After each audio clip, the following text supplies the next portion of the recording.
जो भी मैं ये आईटी वाले बाबा के बारे में बोलने वाला हूँ, मुझे पता है इससे डिसलाइक्स आएंगे, लोग कमेंट में गालियाँ देंगे और अनसब्सक्राइब ज़्यादा होंगे। सत्य तो सामने आएगा ना।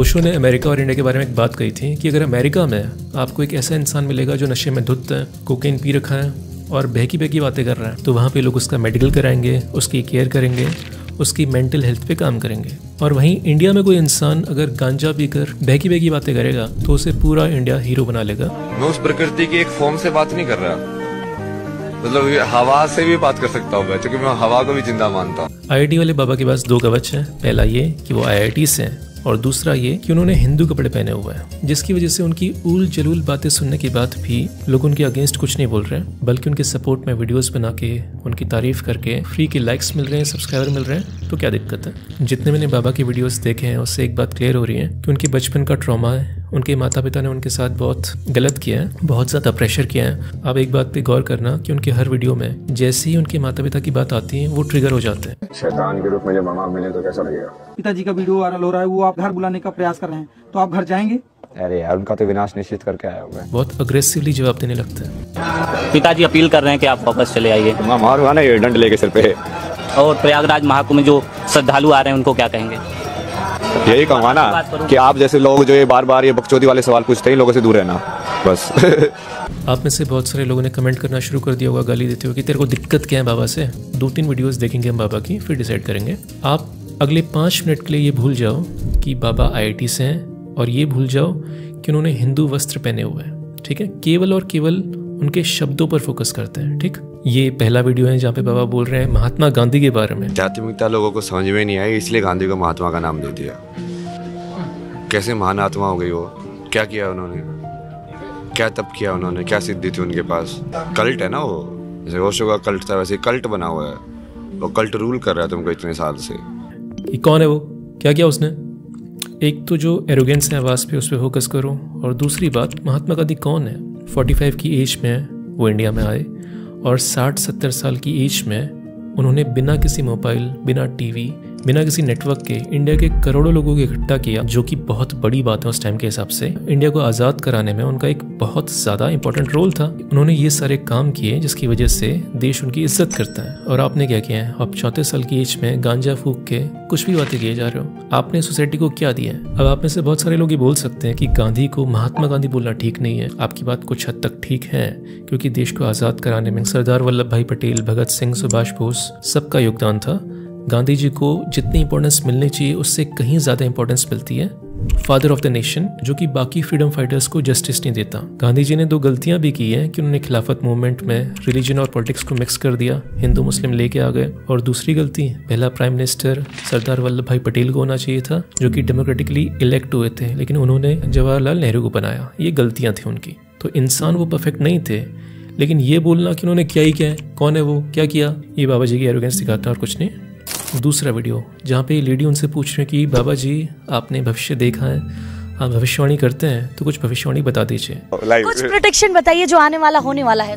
बताए ना, अभी बहुत सारे प्रोटेक्शन करके रखे हुए। इंस्टाग्राम पे जाके देखो, जैसे इस साल तो जैसे सूर्य से पूरा सेटलमेंट हो चुकी है ना, काफी टाइम पहले हो गई थी। हाँ, सूर्य देवता से ना, मतलब। अच्छा, कैसे? आप प्रोटेक्शन बता दीजिए, एक हमारे दर्शक भी जान जाए। बता तो दिया, सोलर फ्लेयर्स। हाँ, खतरनाक वाली सोलर फ्लेयर्स ऐसी चीज होती है, तुम्हारी सारी ये रेडिएशन सब डिस्ट्रॉय कर देंगे तुम। पहली बात तो ये कितने एरोगेंस में बात कर रहे हैं उस लेडी से। अगर आप सही में स्पिरिचुअल इंसान बन चुके हो तो हर इंसान से सौम्य तरीके से बात करना तो आपको आना चाहिए, पहला। दूसरी बात, जब ये आंसर देने में फंस जाते हैं तो ये रिप्लाई क्या करते हैं थोड़ा हड़बड़ा कर, सोलर फ्लेयर्स। ये कोई प्रेडिक्शन है?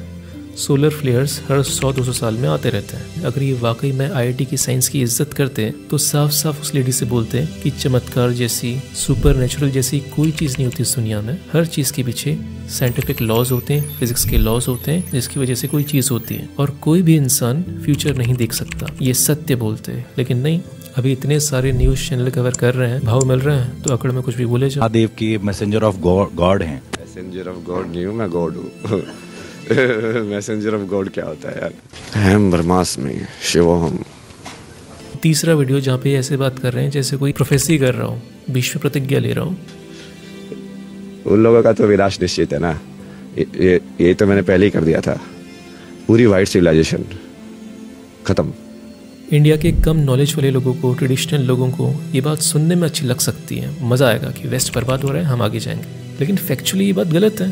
सारे के सारे इनोवेशंस, सारी की सारी बड़ी कंपनियाँ, इंडिया के माइंड्स को जो सारी सोशल मीडिया कंपनीज कंट्रोल करती हैं, वो सारी की सारी अमेरिकन्स हैं। दुनिया की सारी बेस्ट यूनिवर्सिटीज़ अमेरिका में। तो ऐसे काम करने वाला, ऐसे इनोवेशन करने वाला वेस्ट बर्बाद हो जाएगा और हम एज ए नेशन जो सूडो साइंस के पीछे भाग रहे हैं, जो कुछ बड़ा इनोवेशन नहीं कर रहे हैं, कुछ AI में बड़ी बड़ी स्टार्टअप्स नहीं आ रही हमारे यहाँ से, हम आबाद हो जाएंगे। सोशल मीडिया का एक रूल है कि अगर आप अपने व्यूअर्स को मीठी मीठी गोलियाँ दोगे, झूठ बोलोगे लेकिन दिल को अच्छी लगने वाली बातें बोलोगे, तो आप बहुत तेज़ी से ग्रो होगे। लेकिन अगर आप सच और कड़वा बोलोगे तो आपको गालियाँ पड़ेंगी। और इंडिया में एक और रूल चलता है कि अगर एक इंसान भारी जनता को फूल बना रहा है तो वो जनता उस इंसान की पूजा करने लगती है। और अगर एक तीसरा इंसान ये बताता है कि यार ये बंदा आप लोग को फूल बना रहा है, तो उस तीसरे इंसान को वो जनता गालियाँ देती है। इसके बाद इन्होंने इस्लाम पे भी कुछ बातें बोली हैं। पूरा इस्लाम खत्म, मुस्लिम लोगों से दिक्कत नहीं है, जो बढ़िया है। इस्लाम की विचारधारा खत्म होनी चाहिए, विचारधारा गलत है, नफरत सिखाती है वो। कि मुसलमान सही लोग हैं, लेकिन प्रॉब्लम इस्लाम के साथ है। इस्लाम सिखाता है लोगों से नफरत करना। बहुत कंट्रोवर्शियल स्टेटमेंट। तो सच क्या है, इस्लाम क्या सिखाता है? पहली बात, मुझे अपनी गर्दन बहुत प्यारी है। दूसरी बात यह है कि अगर आपको सच में जानना है कि इस्लाम की फ़िलासफ़ी क्या बोलती है, तो BR अम्बेडकर ने बहुत सारी बातें लिखी हैं उनके ऊपर। अम्बेडकर साहब ने हिंदुज़म के बारे में क्या लिखा है ये बच्चे बच्चे को पता है, लेकिन अम्बेडकर जी ने इस्लाम के बारे में क्या क्या लिखा है ये बहुत कम लोगों को पता है। BR अम्बेडकर ने क्या क्या बोला है इस्लाम के बारे में, वो आप जानकर सच के करीब जा सकते हो।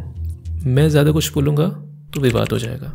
और जब इन बाबा से पूछा गया कि आप ओशो के बारे में क्या सोचते हो, तो बोलते ओशो कुछ नहीं है, ऐसी है वो। लेकिन जब इनसे पूछा गया कि आपके मास्टर बाबा कौन है, तो ये बोलते सदगुरु हैं। बहुत बढ़िया। जिन लोगों को नहीं पता, सदगुरु फुल टू कॉपी करते हैं ओशो को। सारे के सारे सेंटेंसेस सब कुछ कॉपी है ओशो की। I love to disturb people. A guru is somebody who disturbs the fundamental aspects in you. Because the more you console them, the more retarded they remain. All kinds of conclusions that you have drawn. Disturb them. He disturbs everything in you. ये coat उन्होंने उठाया था ओशो की किताब I celebrate my self से। इस किताब में लिखा है, I have not told you to believe it, I have not told you to disbelieve it। और इनके मास्टर हैं सदगुरु, जो अपने पाँव की फोटो 3200-3000 रुपये में बेचते हैं। ये है स्पिरिचुअलिटी। एक जो टेक्निक यूज़ करते हैं ये सारे फेक बाबा, वो ये है कि आपको ऐसे वर्ड्स बोलते हैं जो साइंस के बहुत करीब होते हैं, जैसे quantum physics, energy, Cosmos, aura. ऐसे शब्द यूज़ करते हैं जिससे ये लगे कि इनकी बातें साइंस के करीब हैं, लेकिन इनकी बातों का साइंस से कोई लेना देना नहीं होता। एक और चीज़ जो ये बाबा लोग बोलते हैं कि मैं जीवन के रहस्य को ढूंढने की तलाश में निकला हूँ, जीवन का मतलब ढूंढने की तलाश में निकला हूँ। जब इनसे ये डायरेक्ट पूछा जाता है कि मिल गया जीवन का आंसर, मिल गया कि जीवन क्या है, तो आंसर घुमाने लगते हैं। सीधा आंसर कोई नहीं देता, क्योंकि एब्सोल्यूट ट्रूथ क्या है कि आज तक किसी को ये नहीं पता चला कि जीवन क्या है। और लाइफ के डीपेस्ट सीक्रेट्स का आंसर गांजा फूकने से नहीं मिलेगा, वो मिलेगा एक्सपेरिमेंट करने से, जो हिग्स बोसोन में हो रहा है अभी। आंसर हमें साइंस से ही मिलेगा, 500 साल लग जाए, 1000 साल लग जाए, लेकिन आंसर साइंस ही देगी। इसके साथ एक और चीज़ जो बाबा लोग बोलते हैं कि बहुत सारा तप करने से हमने सिद्धियां प्राप्त कर ली हैं, बहुत सारी सुपर नेचुरल चीज़ें प्राप्त कर ली हैं। तो इन सिद्धियों का, इन सुपर नेचुरल चीज़ों का कोई यूज़ क्यों नहीं करते? इंडिया में प्रॉब्लम्स की कमी नहीं है, करप्शन से भरा हुआ है, एक तरफ चाइना है, एक तरफ पाकिस्तान है, नदियाँ इतनी सारी ख़राब हैं, तो अपनी इन सिद्धियों का यूज़ क्यों नहीं करते? सत्य ये है कि इस दुनिया में मैजिक, सुपरनेचुरल, जादू और चमत्कार जैसी इस दुनिया में कोई चीज़ नहीं होती। अभी 2 दिन पहले इसरो ने एक खतरनाक लेवल पे इनोवेशन किया है। अंतरिक्ष में 2 ऑब्जेक्ट्स को कैसे कनेक्ट किया जाए, ये इसरो ने प्रूव कर दिया कि हम कर सकते हैं। ये इंडिया करने वाला चौथा देश बन चुका है, USA, रशिया, चाइना के बाद। इसी दौरान देश का पूरा फोकस कहाँ पे है, पूरा मीडिया कहाँ पे फोकस कर रहा है? IIT वाले बाबा। आप कमेंट्स में मुझे गालियां लिखना शुरू कर सकते हो। अब चलते हैं नेक्स्ट सवाल पे। अगला सवाल इंटरेस्टिंग है। नवीन शर्मा ने पूछा है कि भाई भगवान होते हैं क्या इस दुनिया में? 2 बातें। भगवान से आपका मतलब क्या है? 2 तरीके के भगवान होते हैं। पहले वो जिसके बारे में हमें कुछ नहीं पता, किसी भी इंसान को कुछ नहीं पता है कि यूनिवर्स आया कहाँ से। हमारे दिमाग में कुछ सवाल है कि मिल्की वे गैलेक्सी, यूनिवर्स किसने बनाया, हम कहाँ से आए, हम कहाँ जाएंगे, ये समय की शुरुआत कब हुई, ये समय खत्म कब होगा। इन सवालों का हमें आंसर नहीं मिलता तो हम डाल देते हैं एक एंटिटी पे कि भगवान नाम की कोई चीज़ होगी जिन्होंने ये चीज़ बनाई होगी। उस भगवान का होना एलियंस की तरह ही है। जैसे हमें एलियंस के बारे में कुछ नहीं पता, क्या पता अगले 100 साल 500 1000 साल में कुछ पता चल जाए। वैसे ही वो असीम ट्रुथ जहाँ से क्रिएशन की शुरुआत हुई उसके बारे में हम एक्सपेरिमेंट्स कर रहे हैं हिग्स-बोसॉन टाइप के। तो आज से 500 1000 साल के बाद जब हम बहुत आगे पहुँच जाएंगे साइंस टेक्नोलॉजी में, तब शायद हमें आंसर मिले कि ये सब कुछ शुरू कैसे हुआ। उस क्रिएशन की एंटिटी को अगर आप भगवान बोल रहे हो तो आप बोल सकते हो उसको भगवान बोलने के लिए। लेकिन अब बात करते हैं दूसरे भगवान की, जिस भगवान को हम इंसानों ने बनाया, हर रिलीजन ने कहानियों से बनाया। वो भगवान भी बिल्कुल इंसानों की तरह ही होता है, लेन देन वाला काम करता है। मेरे लिए पूजा करोगे तो आपको बदले में ये मिलेगा, मेरे लिए व्रत रखोगे तो आपको ये मिलेगा, मेरे लिए 5 वक्त की नमाज पढ़ोगे तो आपको ये मिलेगा। वो भगवान भी बिल्कुल इंसानों की तरह ही इंसानों को डराता है कि अगर मेरे कहने पर ये काम नहीं करोगे तो मिलते हैं डेथ के बाद। अब देख तू, अब तू गया बेटा, अब तू गया, देख तेरी औकात मैं दिखाता हूँ तुझे, देख। क्योंकि मैं बहुत दिनों से तेरा बहुत दिनों से खेल बंद करने के चक्कर में था। हेलो, तेरे को जहन्नुम में देख लूंगा मैं। वो भगवान भी इंसानों की तरह ग्रिड पे खेलता है। मेरे बताए हुए कामों पे चलोगे तो जन्नत में ऐश करेंगे। तो जो दूसरा वाला भगवान है उसके बारे में कोई भी इंसान थोड़ा सा भी दिमाग लगाएगा तो इस एंडिंग पे पहुंचेगा कि दूसरा वाला भगवान होता ही नहीं है, वो एक झूठ है जो इंसानों ने गढ़ा है। बचपन में हमारे सर पर हमारे माता पिता का साया होता है। जैसे जैसे हम बड़े होते हैं, 30 40 50 प्लस करते हैं, हमारे माता पिता हमें इस दुनिया से छोड़कर चले जाते हैं। लेकिन फिर भी हमें एक ऐसे साई की ज़रूरत होती है जो हमारे ऊपर देखता रहे, जो हमारी केयर करे। तो उस दूसरे वाले भगवान को इन्वेंट करने के पीछे बहुत सारे कारण थे। उन्हीं कारणों में से एक कारण ये था, ये डर कि मैं इस दुनिया में अकेला तो नहीं हूं ना, कोई तो देख रहा है ना मुझे ऊपर से। जब जब इंसान को किसी सवाल का आंसर नहीं मिलता वो भगवान पे डाल देते हैं। जैसे आज से हज़ारों साल पहले आसमान से पानी गिरने लगा, बारिश होने लगी। इंसानों के पास साइंस और एक्सट्रीम लॉजिक जैसी कोई चीज़ नहीं थी, तो उन्होंने इन्वेंशन किया इंद्र भगवान का कि कोई ना कोई ऊपर इंसान बैठा है जो पानी की बौछार कर रहा है, और उस भगवान का नाम पड़ गया इंद्र भगवान। जब जब खेती में ऊपर से पानी की ज़रूरत होती तो वो पूजा करना शुरू कर देते हैं। बारिश तो मौसम के हिसाब से आती थी, लेकिन उन लोगों को ये लगने लगा कि हमारी प्रार्थना ऊपर से बैठा हुआ कोई इंसान सुन रहा है। और इस तरह की कहानियां बुन बुन कर हमने भगवान को बनाया है, दूसरे वाले भगवान ने इंसान को नहीं बनाया। अगला सवाल है वंश का कि भाई आपने तो बागेश्वर धाम की पोल खोल दी बातों बातों में। इसका आंसर देने से पहले एक डिस्क्लेमर कि भाई मैं खुद एक हिंदू हूँ, मैं एंटी हिंदू नहीं हूँ। बागेश्वर धाम वाले बाबा क्या करते हैं, जो भी आप प्रॉब्लम लेके जा रहे हो वो पहले से पर्ची पे लिख देते हैं। यही है चमत्कार। चमत्कार जैसी कोई चीज़ नहीं होती, इसके पीछे लॉजिक क्या होता है। जब भी कोई इंसान इन बाबों के पास जाता है तो वो देखता है कि उसके जैसे बहुत सारे लोग आ रखे हैं जो अपनी प्रॉब्लम्स को लेकर बाबा के पास आए हुए हैं। तो ऐसे में होता ही है कि बाबा के कुछ बंदे उस भीड़ में बैठ जाते हैं। बातों बातों जो आपकी प्रॉब्लम्स होती हैं वो बाकी लोगों के साथ आप शेयर करते हो, क्योंकि एक दुखी इंसान चाहता है कि कोई उसका दुख सुन ले। ऐसे में जो बाबा के लोग होते हैं वो पहले से आपकी सारी प्रॉब्लम्स सुन लेते हैं, और वो सारी प्रॉब्लम्स बाबा के पास पहुंच जाती हैं पहले से, और वही प्रॉब्लम्स वो पहले से लिख कर आपको पढ़कर बता देते हैं, और मिरेकल वाला खेल वहाँ पे हो जाता है। अगर वाकई में बागेश्वर धाम वाले बाबा फ्यूचर देख सकते हैं तो इंडिया में इतने सारे पुल गिरते हैं, इतने सारे ट्रेन के एक्सीडेंट होते हैं, इतने सारे लोगों की मौत होती है, तो ये चीज़ें जो काम की चीज़ें होते हैं वो पहले की नहीं बता सकते। कभी ये सवाल पूछा आपने खुद से? लास्ट सवाल लेता हूँ, अंश कोहली ने पूछा, आपके व्यूज़ क्या हैं एंशिएंट वैदिक स्क्रिप्चर्स पे, आर्किटेक्चर पे और मेडिकल नॉलेज पे जो भारत की थी? देखो, हज़ारों साल पहले जब पूरी दुनिया में कुछ भी नहीं हो रहा था, तब हमारे पूर्वज इतने ज़्यादा नॉलेजेबल थे कि उन्होंने इतने अच्छे अच्छे टेक्स्ट लिखे। एंशिएंट टेक्स्ट दुनिया के सारे हमने लिखे। क्या हमें इन बातों पे गर्व करना चाहिए? बिल्कुल करना चाहिए। ये हमारे ट्रेडिशन और कल्चर का हिस्सा है, हमें इन्हें पढ़ना चाहिए और आने वाले हज़ारों साल तक सेव करना चाहिए। लेकिन ये बोलना कि सारी साइंस जो थी हमारे वेदास में सब कुछ लिखा जा चुका था, ये गलत बात है। अगर आप सारे वेदास उपनिषद पढ़ोगे तो आपको रियलाइज़ होगा कि उनमें ऐसे कोई फॉर्मूले नहीं लिखे हुए जो आज के इनोवेशंस में यूज़ हो सके। उनमें वो सारी बातें लिखी हैं जो उस समय के समाज को दर्शाती है। उसमें बलि प्रथा के बारे में लिखा हुआ है, उस टाइम पे इंडिया के लोग क्या सोचते थे, भगवान के बारे में क्या सोचते थे। ये जानने के लिए ये किताबें बहुत अच्छी हैं। ये सारी किताबें हमारी धरोहर हैं, हमें इनकी रिस्पेक्ट करनी चाहिए। लेकिन ये मान लेना कि ये सारे वेदास उपनिषद किसी भगवान ने लिखे हैं, उस भगवान ने जिसने इस दुनिया को बनाया है, ये गलत है। ये सारे के सारे टेक्स्ट बहुत अच्छे हैं, लिखे इंसानों ने ही हैं, हमारे पूर्वज ऋषि मुनियों ने ये लिखे हुए हैं। मैंने आर्मी स्कूल से पढ़ाई की है, तो होता ये था कि मैंने स्कूल्स बहुत बार चेंज किए हैं। तो जब मैं 11th-12th क्लास में था तो मैं अपने दोस्तों से बोलते रहता था कि यार मैं 5th क्लास में फर्स्ट आया था, तेरे को पता है मैं 5th क्लास में फर्स्ट आया था। ऐसा पता मैं क्यों बोलता था? क्योंकि 11th-12th क्लास में मैं टॉप 10 में भी नहीं आ रहा था। हम अपनी पुरानी ग्लोरी को ज़्यादा याद तब करते हैं जब हमारे पास प्रेजेंट में कुछ ज़्यादा दिखाने को नहीं होता। सुनने में गड़बड़ लगेगा, हमारे पूर्वज अपने हिसाब से बहुत ज़्यादा साइंटिफिकली आगे थे, बहुत ज़्यादा मेडिकल में उन्होंने काम किया, बहुत ज़्यादा इनोवेशंस किए। लेकिन आज की तारीख में हम एज ए नेशन ये काम नहीं कर रहे।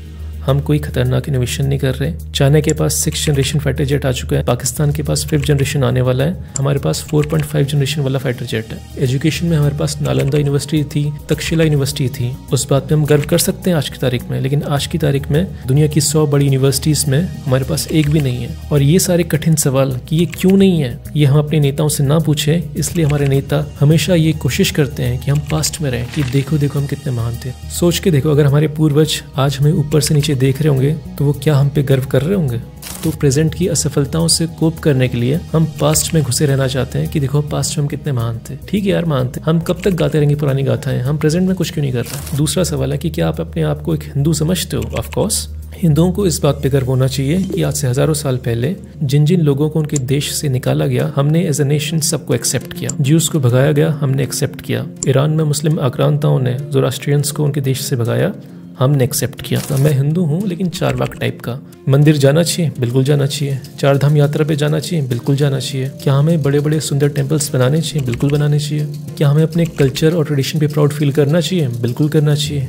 लेकिन मुझे ये भी पता है कि मंदिर में जाकर जो मैं प्रार्थना करता हूँ उससे मेरे जीवन पर 0 असर पड़ता है। मेरे जीवन पर असर किस बात से पड़ता है? कि मैं कितने डिसीजन सही ले रहा हूँ, कि मैं मेहनत कर रहा हूँ कि नहीं कर रहा हूँ। इससे फ़र्क पड़ेगा कि मैं लाइफ में कहाँ जा रहा हूँ। आप सबके घर के आसपास ऐसा कोई ना कोई मंदिर होगा जहाँ पे लोग कहते होंगे कि यहाँ पे अगर आप चले गए ना तो आपकी सारी मन्नतें पूरी हो जाएंगी। ऐसे अगर पूरे इंडिया में टोटल लगा लिया जाए तो टोटल 500 से 1000 मंदिर ऐसे होंगे जहाँ पे सारी मन्नतें पूरी होती हैं। तो मेरा सवाल ये है कि इन मंदिरों में जाकर कोई ये मन्नत क्यों नहीं मांग रहा कि इंडिया से करप्शन खत्म हो जाए? कोई ये मन्नत क्यों नहीं मांग रहा चाइना ने जो इंडिया की ज़मीन ले रखी है वो वापस हो जाए, पाकिस्तान ने जो इंडिया की ज़मीन ले रखी है वो वापस हो जाए, जो सारी नदियाँ नाले बन चुकी हैं वो साफ़ हो जाए? क्यों नहीं बोल रहा? हमारे पूजा प्रार्थना करने से हमारे जीवन में कोई असर नहीं पड़ता, 0। बाकी लास्ट के 3 सवाल हैं, मुस्लिम्स के बारे में पूछा है, बीजेपी और कांग्रेस के बारे में पूछे हैं, और लास्ट सवाल कि इंडिया क्या कभी चाइना को कम्पीट कर पाएगा। इन 3 सवालों के जवाब नेक्स्ट वीडियो में। आप कमेंट सेक्शन में सजेस्ट कर सकते हो आपको किस चीज़ के ऊपर वीडियोज़ देखने हैं। तो मिलते हैं अगली वीडियो में, बाय।